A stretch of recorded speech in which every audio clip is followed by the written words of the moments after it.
এবার নজর রাখবো হাওড়ার দিকে। নেশামুক্তি কেন্দ্র থেকে পালালো 18 জন আবাসিক। হাওড়ার ডোমজুড়ের বাকরদাহ এলাকার এই ঘটনা। পরিবারের সদস্যদের অভিযোগ, নেশামুক্তি কেন্দ্রে ঠিকমতো খাবার দেওয়া হতো না, সেই কারণেই এই ঘটনা ঘটেছে।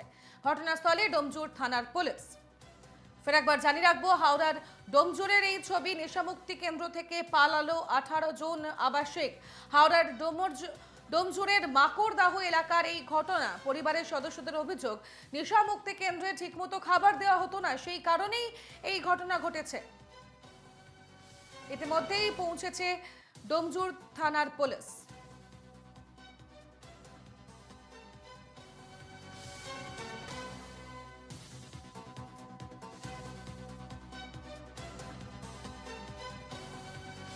আমাদের সঙ্গে টেলিফোন লাইনে রয়েছেন প্রতিনিধি অর্পণ সিংহ। অর্পণ, যে অভিযোগ এই পরিবারের সদস্যরা করছেন, তারা বলছেন এই আবাসনে ঠিকঠাক করে খাওয়া দেওয়া হতো না, সেই কারণেই তারা পালিয়ে গিয়েছেন। প্রকৃত কারণ কি, পুলিশ কি বলছে?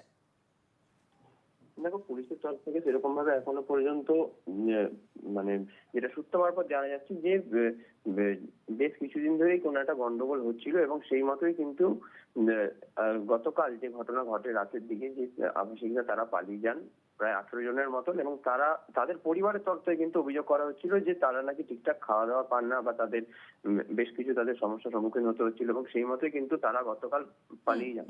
তবে ইতিমধ্যে কিন্তু বেশ কিছুজন তাদেরকে চিহ্নিত করা গেছে যে তারা তাদের পরিবারের পৌঁছে গেছেন, এবং বেশ কিছু জনকে এখনো পর্যন্ত কিন্তু তাদের নিরুদ্দেশ বলা যেতেই পারে, কারণ তাদেরকে তাদেরই এখনো পর্যন্ত খোঁজ চালাচ্ছে পুলিশ। একেবারেই অর্পণ, নজর রাখতে থাকো। ধন্যবাদ। আমরা কথা বলছিলাম, প্রতিনিধি অর্পণ সিংহ আমাদের সঙ্গে টেলিফোন লাইনে ছিলেন।